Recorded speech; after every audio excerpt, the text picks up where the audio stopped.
السلام علیکم ورحمۃ اللہ وبرکاتہ۔ اگر ہم میں سے کسی کو بھی معلوم ہوتا کہ تم منحوس ہو تو ہم ہمارے گھر کا چراغ بھی تجھے گھاس نہ ڈالتا، تیری طرف نظر اٹھا کے نہ دیکھتا۔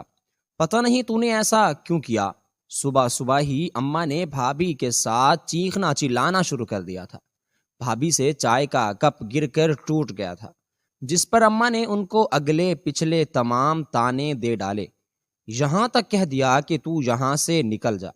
حالانکہ اماں اچھے سے جانتی تھیں کہ بھابھی بھائی کی محبت ہیں، اور اب تو بھابھی بھائی کی نشانی کے لیے گھوم رہی ہیں۔ ایسے نازک وقت میں اگر ہم ان کا سہارا نہیں دیتے تو کون دیتا؟ لیکن اماں تو جیسے بے حس ہو چکی تھیں۔ میں نے اپنے کمرے سے باہر نکلتے ہوئے ابا کی طرف دیکھا، جو برآمدے میں روز کی طرح اپنی کرسی پر بیٹھے اخبار پڑھنے میں مصروف تھے۔ ابا نے بہت بار اماں کو سمجھانے کی کوشش کی تھی کہ وہ بیٹے کی موت کا ذمہ دار بہو کو مت مانے، لیکن مجال ہے جو اماں نے ابا کی بات مان لی ہو، الٹا ابا کو باتیں سنوانے لگ جاتے۔ آخرکار ابا نے خاموشی سادھ لی اور اماں کو اماں کے حال پر چھوڑ دیا۔ بھابھی ابھی تک زمین پہ بیٹھے آنسو بہا رہی تھی۔ مجھے بھابھی کو دیکھ کر بہت ترس آتا تھا۔ وہ اس نارواں سلوک کی حقدار نہیں تھی، لیکن اماں پر تو جیسے انہیں نچاد کانے کا بھوت سوار ہو چکا تھا۔ ہم سب بہنوں نے مل کر بہت سمجھایا اماں کو ایسے مت کیا کریں، لیکن اماں ہمیں بھی اپنا دشمن ماننے لگیں، جس پر ہم سب نے بھی ابا کی طرح چپ کا روزہ رکھ لیا۔ ہم سب نے سوچا تھا کہ ہمارے چپ رہنے پر اماں کو اپنی غلطی کا احساس ہوگا، لیکن ایسا کچھ نہ ہوا، بلکہ اس کے برعکس اماں مزید کھلتی چلی گئیں اور اب کسی کے بھی سمجھانے بجھانے سے دور ہو چکی تھی۔ ہماری بھابھی بہت خوبصورت تھی، جو بھی آتا تھا ان کی تعریف کرتا تھا، اور اس بات پہ وہ افسوس بھی کرتا تھا کہ بیچاری بھری جوانی میں بیوہ ہو گئی، جس پر اماں ہر آنے والے کے سامنے بھی بھابھی کی خوب بے عزتی کرتی، اور اس کے جانے کے بعد تو اماں حد ہی کر دیتی۔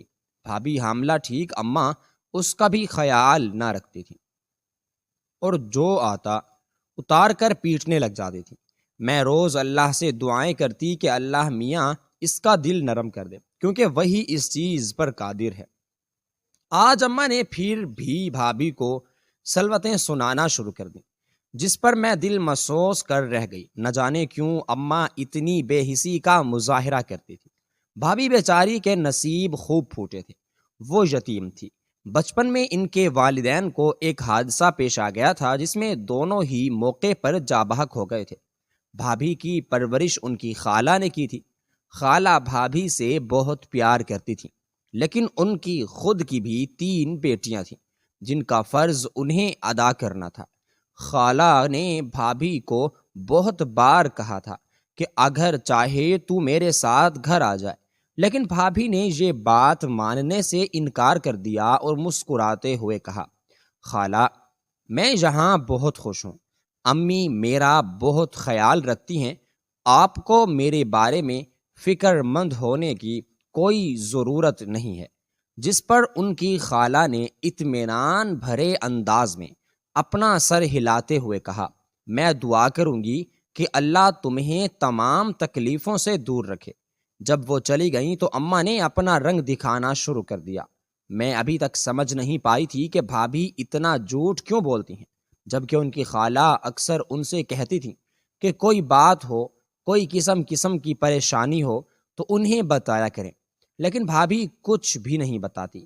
ٹھیک اماں کو سب سے زیادہ غصہ بھابھی پر اس بات کا تھا کہ بھائی نے اماں کے فیصلے کے خلاف جا کر اپنی پسند کی شادی کر لی تھی، جو کہ اماں کا خیال تھا کہ وہ اپنی بہو اپنی بہن کی بیٹی کو بنائیں گی، جس سے بھائی کے بچپن کی منگنی ہو چکی تھی۔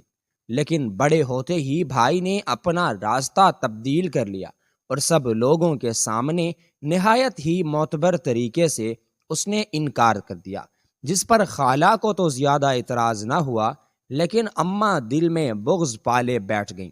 ابا نے جب بھائی کا ساتھ دیا تو اماں ان سے بھی خفا ہو گئیں۔ آج بھی وہ دن یاد ہے جب بھائی نے بھابھی کے بارے میں بتایا تو ابا نے صاف صاف انکار کر دیا، لیکن بھائی بازی تھا کہ وہ شادی کرے گا تو صرف اور صرف ہینا سے کرے گا۔ یہ ان دنوں کی بات ہے جب میں کالج میں نئے طالب علم آئے تھے، جن میں سے ایک بھابھی بھی تھی۔ بھائی چونکہ سینئر تھے تو سینئرز ہمیشہ آنے والے نئے اسٹوڈنٹس کو تنگ کرتے تھے۔ بھائی نے بھی اپنے گروپ کے ساتھ مل کر نئے بچوں کے ساتھ مذاق کرنے کا سوچا، لیکن جب بھائی نے بھابھی کو دیکھا تو وہ ان پر اپنا دل ہار بیٹھے۔ وہ پہلی نظر کی محبت تھی۔ بھائی لاکھ کوششوں کے باوجود بھی اس بات سے انکار نہ کر پائے کہ بھابھی کی محبت میں مکمل طور پر ڈوب چکے ہیں۔ جب تمام راستے بند ہو گئے تو آخر کار بھائی نے اس بات کا اعتراف کر ہی لیا اور اپنے دل کی بات بھابھی کو بتا دی، جس پر پہلے تو ہینا بھابھی بہت حیران ہوئی تھی، کیونکہ انہیں لگتا تھا یہ سب بھی کوئی مذاق کا حصہ ہے۔ لیکن جب بھائی نے سنجیدگی اختیار کی تو ہینا بھابھی کو بھی وقت کے ساتھ ساتھ سنجیدہ ہونا پڑا۔ وہ بھی آہستہ آہستہ بھائی سے محبت کرنے لگیں۔ بھائی کا آخری سال چل رہا تھا جبکہ ہینا بھابھی کے ابھی 5 سال تھے۔ بھائی نے بھابھی کو اس بات کا یقین دلایا کہ وہ ان 5 سالوں میں روز ان سے ملنے کے لیے آئیں گے۔ تب تک وہ آرام سے اپنی تعلیم مکمل کریں، کیونکہ اسے بھی اپنے کاروبار کو اسٹیبل کرنے کے لیے وقت درکار ہے۔ اس طرح ایسے ہوگا کہ اس 5 سال کے عرصے میں ہینا اپنی تعلیم مکمل کر لے گی اور بھائی اپنا خود کا کاروبار شروع کر لیں گے اور شادی کے وقت کسی قسم کی دقت کا سامنا نہیں کرنا پڑے گا۔ بھابھی اس بات پر راضی ہو گئی تھی۔ بھائی نے بھی ان 5 سالوں میں بہت محنت کی تھی، ہر طرح کا کام کیا تھا، ہر وہ سکھ گھر میں ہمیں دیا تھا جس کی کبھی ہم خواہش کرتے تھے۔ بھائی نے ابا کے کاروبار کو ان 5 سالوں میں زمین سے اٹھا کر آسمان پر پہنچا دیا تھا۔ پہلے ہم بہت قسم پرسی کی حالت میں زندگی گزار رہے تھے، لیکن بھائی کی لگاتار محنت نے ہمیں آسائشوں کا سکھ دیا، جس پر ہم اللہ کا جتنا شکر ادا کرتے وہ کم تھا۔ بھابھی نے بھائی کی طرح کڑی محنت کی اور آخر کار CS کا امتحان پاس کر لیا۔ دونوں اپنی کامیابی پر بہت خوش تھے۔ بھائی وعدے کے مطابق روز بھابھی سے صبح کالج کے باہر ملنے جاتے۔ بھابھی بھی انہیں اپنے کل کے دن کی روداد سناتی اور پھر کچھ معاملات میں ان کے مشورے لیتی، اور بھائی بھی اسی طرح کرتے۔ اپنے ضروری معاملات گھر میں بتانے کی بجائے بھابھی کو بتاتے۔ بھابھی ان کی ہمیشہ حوصلہ افزائی کرتی تھی، انہیں صبر کی تلقین کرتی تھی۔ اللہ نے ان دونوں کا جوڑا بنا دیا تھا کہ یوں لگتا تھا اگر ان میں سے کوئی ایک بھی نہ ہو تو دونوں ہی ادھورے ہیں۔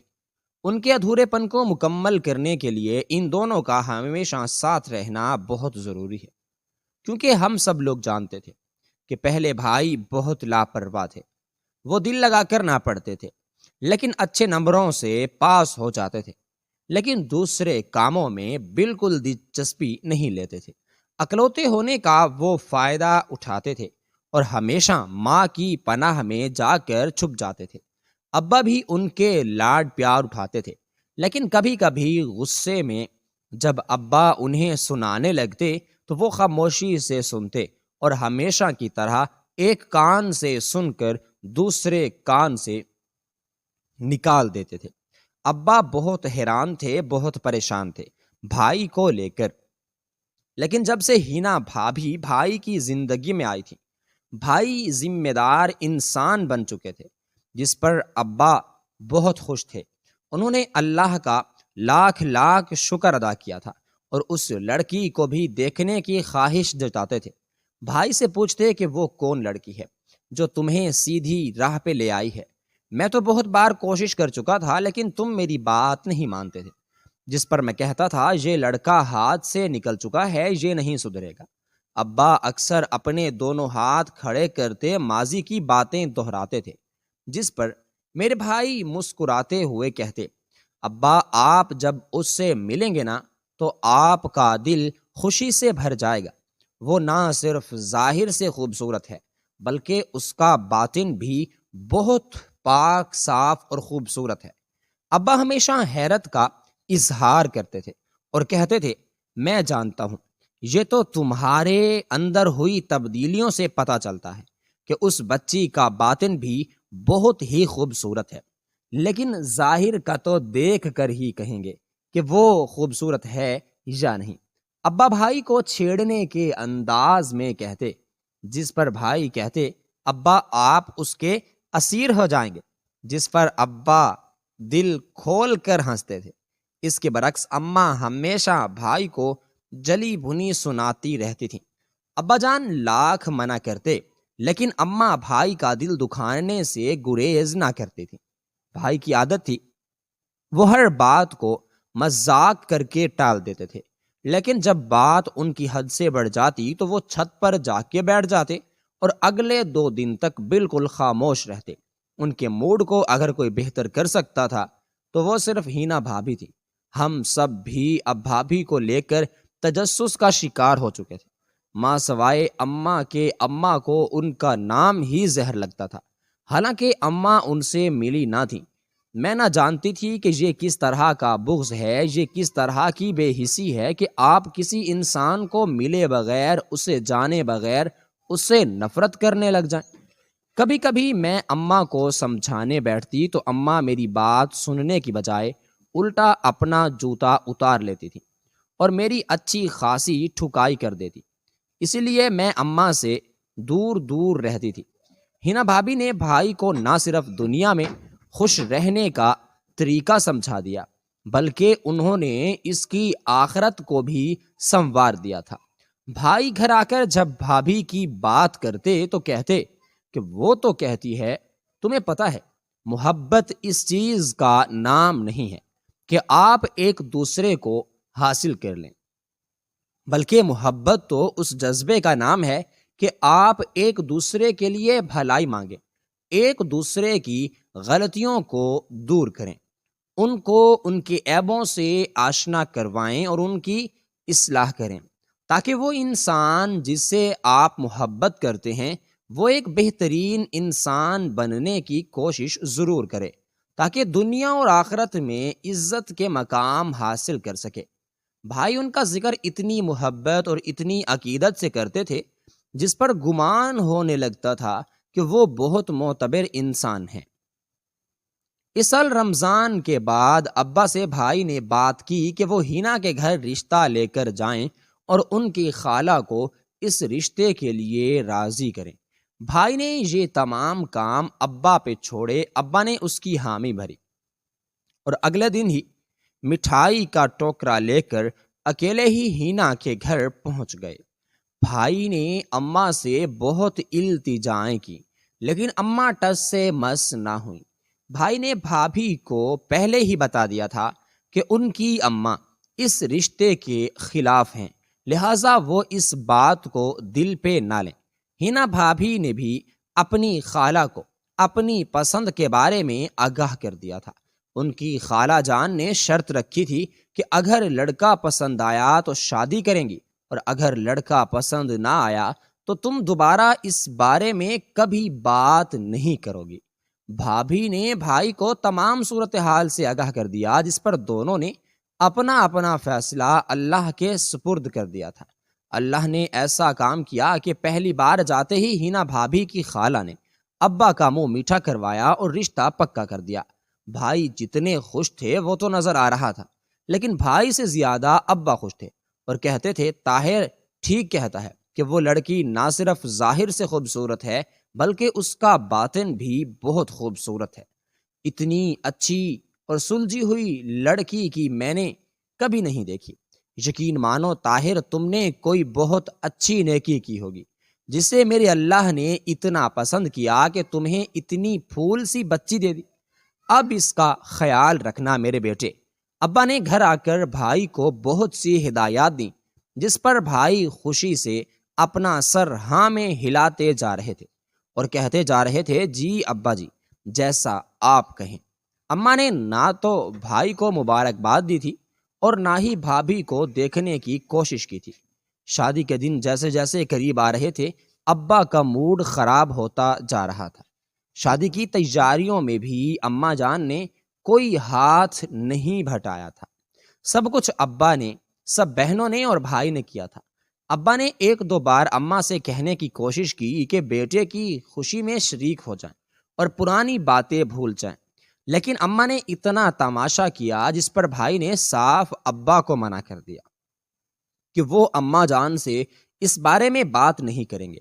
رات میں بھائی اماں کے پاس گئے اور انہیں منانے کی کوشش کی، لیکن اماں جان نہ مانی۔ تو بھائی نے صرف اتنا کہا کہ اماں شادی میں کوئی واویلا نہ مچائیے گا، بس ایک یہ درخواست قبول کر لیں گی، مہربانی ہوگی آپ کی۔ اماں نے کوئی جواب نہ دیا۔ ابا نے جب اماں کے بارے میں پوچھا تو بھائی نے کہا، آج کے بعد آپ ہنا کے حوالے سے اماں جان سے کچھ نہ کہیں گے۔ اس پر ابا نے ہاں میں سر ہلاتے ہوئے کہا، ٹھیک ہے بیٹا، جیسے تمہاری مرضی، میں بس چاہتا تھا کہ شادی باخوشی گزر جائے، باقی اللہ تم لوگوں کے نصیب اچھے کرے۔ اماں شادی پر رضامند نہ تھیں۔ اماں جان نے صاف کہہ دیا تھا کہ وہ طاہر کی بارات پر نہ جائیں گی، لیکن بھائی کی منتیں کرنے پر وہ بارات پر جانے کے لیے راضی ہو گئیں۔ آخرکار وہ دن بھی آن پہنچا جب طاہر بھائی ہمیشہ کے لیے ہنا بھابھی کو اپنی دلہن بنا کر اپنے گھر لے آئے۔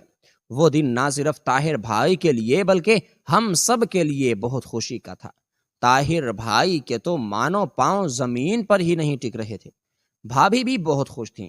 دن آہستہ آہستہ گزرنے لگا۔ ہم ہنا بھابھی کے ساتھ اس طرح گل مل گئے کہ ہمیں کبھی یہ لگا ہی نہیں کہ وہ ابھی چند دن پہلے ہی ہمارے گھر آئی ہیں۔ زندگی بہت اچھے سے گزر رہی تھی۔ ابا بھابھی سے زیادہ بات نہ کرتی تھی، جس پر بھائی کبھی کبھی رنجیدہ ہو جاتے، جس پر ہماری ہنسی مذاق سے بھابھی لطف اندوز ہوتی اور اماں کا رویہ بھول جاتی۔ زندگی ایک ڈگر پر چل پڑی تھی۔ سب ہی بہت خوش تھے۔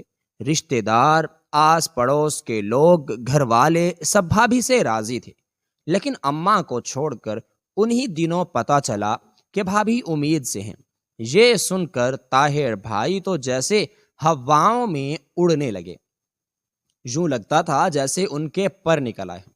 اس دن کے بعد سے طاہر بھائی نے بھابھی کو بیڈ سے ایک قدم بھی زمین پر اتارنے نہ دیا۔ ان کا اس قدر خیال رکھتے تھے کہ بھابھی کو اب بیزاری ہونے لگی تھی ان کے اس رویے سے، اور وہ ان کے جاتے ہی وہ کمرے سے باہر نکل آتی اور گھر کے کام کرنا شروع کر دیتی تھی۔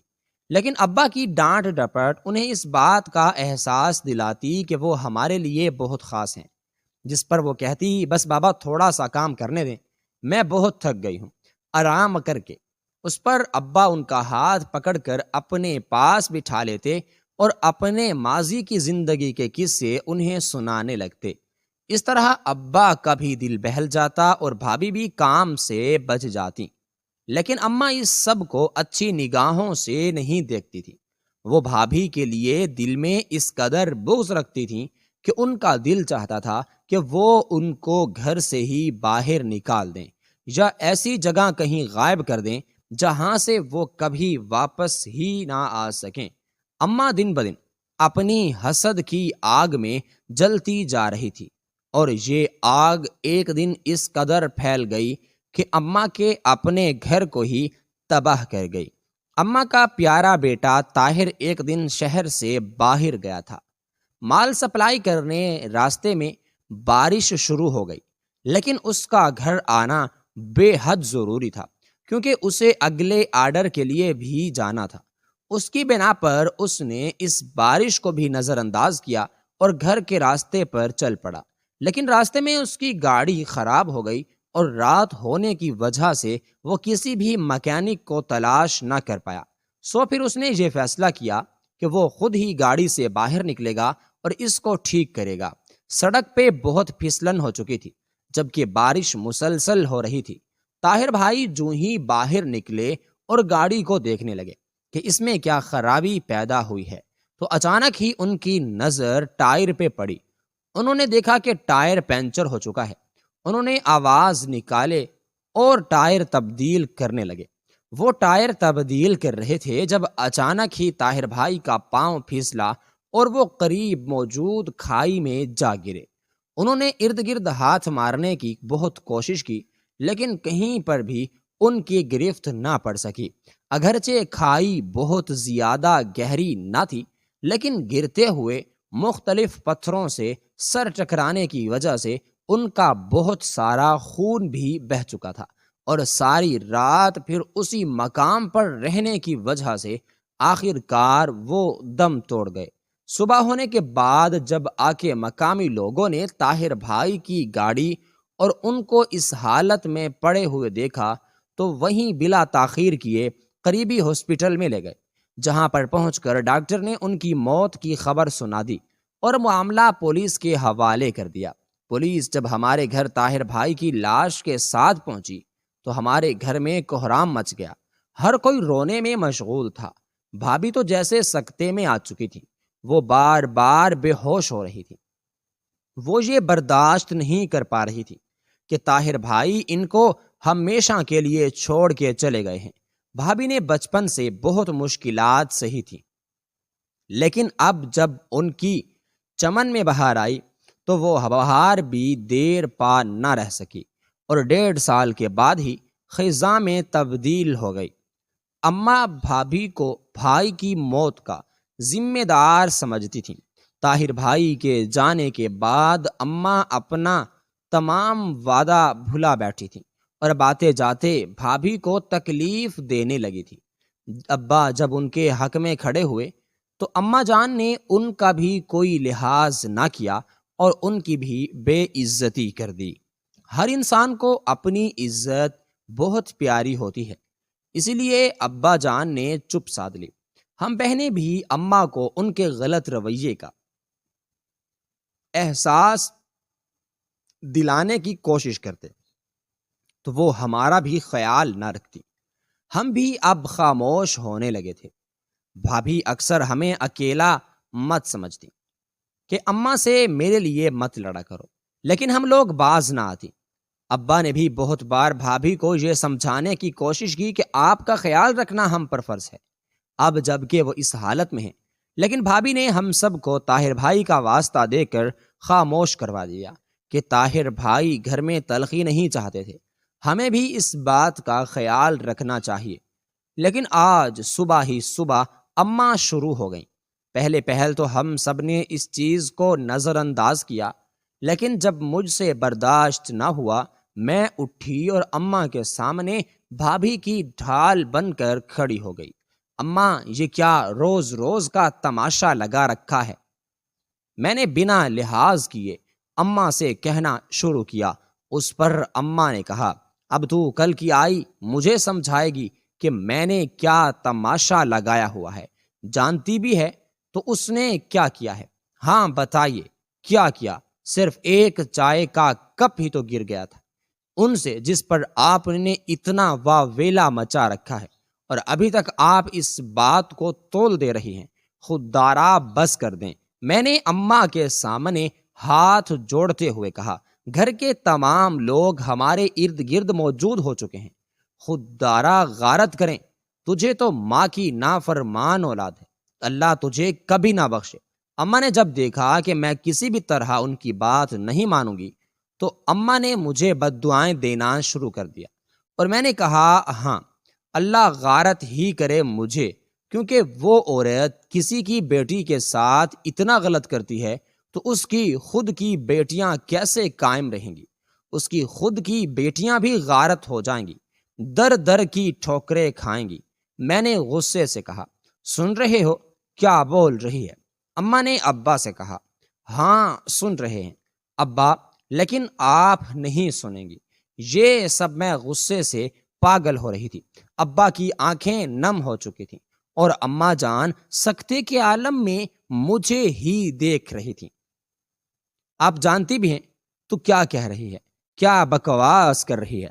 خاموش رہ، اور میں نے کسی کے ساتھ کوئی ظلم، زیادتی، تشدد نہیں کیا۔ کوئی میں نے ماں کی بات پر طنزیہ ہنستے ہوئے کہا، کیا بات ہے اماں، اور جو دن رات اس کے ساتھ کرتی ہیں وہ کیا ہے؟ بھابھی نے پیچھے سے مجھے پکڑ کر کہا، چپ کرو اور اپنے کمرے میں جاؤ۔ میں نے اپنا بازو چھڑایا اور بھابھی سے کہا، بس چپ کر جائیں۔ ظلم سہنے والا بھی اور ظلم کرنے والے کے برابر ہی گنہگار ہوتا ہے، اس لیے نہ میں آپ کی حمایت کروں گی اور نہ ہی اماں کی۔ اور اماں، آپ جانتی ہیں بھائی ہمیں چھوڑ کر اتنی جلدی کیوں چلے گئے؟ آپ کی وجہ سے اماں۔ اماں نے حیرت سے مجھے دیکھا۔ میں نے آج ٹھان لیا تھا کہ میں اماں کو ان کی حقیقت سے آشنا کروا کر ہی رہوں گی۔ جس پر اماں نے کہا، چپ کرو، وہ تو اس کل موہی کی وجہ سے مرا تھا۔ میں نے کہا، نہیں اماں، وہ آپ کے رویے کی وجہ سے مر گیا تھا۔ وہ اس قدر پریشان تھا آپ کی وجہ سے کہ وہ اسی پریشانی میں مر گیا۔ اسے لگتا تھا کہ آپ اس کی بیوی کو مار دیں گی۔ اس رات اگر اس کے دل میں یہ خوف نہ ہوتا کہ اس کی ماں اس کی بیوی اور بچے کے ساتھ کچھ کر دیں گی تو وہ کبھی بھی گھر آنے کی جلدی نہ کرتا۔ وہ آپ سے اپنی بیوی کی حفاظت کرنے کے لیے گھر آ رہا تھا۔ لیکن کیا ہوا؟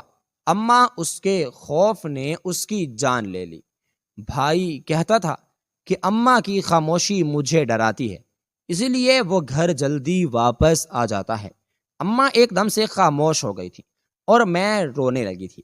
وہاں موجود ہر کوئی رونے لگا۔ یہ کہتے ہی میں بھاگتی ہوئی واپس کمرے میں آئی۔ اس دن سے لے کر آنے والے بہت دنوں تک ہم سب خاموش رہے۔ اماں نے بھی بلا وجہ بھابھی سے چڑنا چھوڑ دیا تھا۔ ہم سب بھی بالکل خاموش تھے۔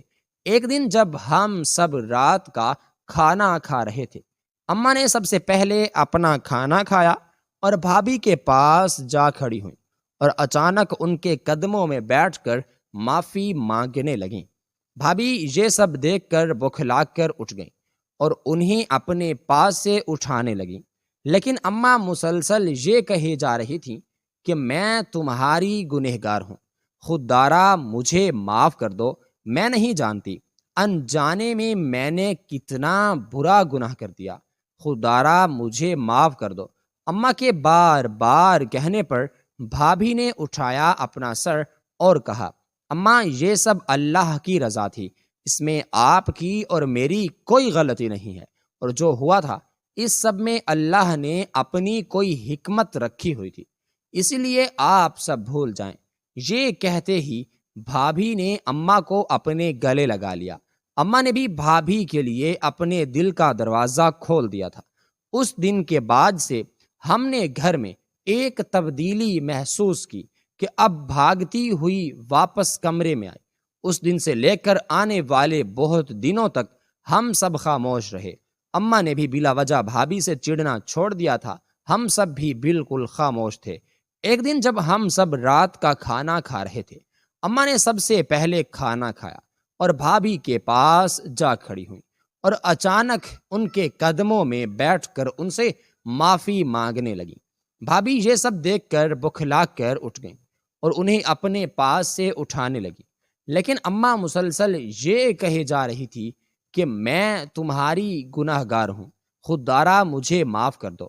میں نہیں جانتی انجانے میں نے کتنا برا گناہ کر دیا، خوددارا تم مجھے معاف کر دو۔ اماں کے بار بار کہنے پر بھابھی نے اٹھایا اور کہا، اماں یہ سب اللہ کی رضا تھی، اس میں آپ کی اور میری کوئی غلطی نہیں ہے، اور جو ہوا تھا اس سب میں اللہ نے اپنی کوئی حکمت پوشیدہ کر رکھی تھی، اس لیے سب بھول جائیں۔ یہ کہتے ہی بھابھی نے اماں کو اپنے گلے لگا لیا۔ اماں نے بھی بھابھی کے لیے اپنے دل کا دروازہ کھول دیا تھا۔ اس دن کے بعد سے ہم نے گھر میں ایک تبدیلی محسوس کی کہ اب اماں بھابھی کا بھی بہت خیال رکھتی تھی۔ ہم بہنیں بہت خوش تھیں کہ اللہ نے اماں کا دل نرم کر دیا ہے، لیکن ایک کھسک ابھی بھی باقی تھی کہ کاش یہ سب بھائی کی زندگی میں ہو جاتا تو آج بھائی زندہ ہوتے اور اپنی آنکھوں سے اس تبدیلی کو دیکھنے کا سکون حاصل کرتے۔ کاش یہ سب ممکن ہو پاتا۔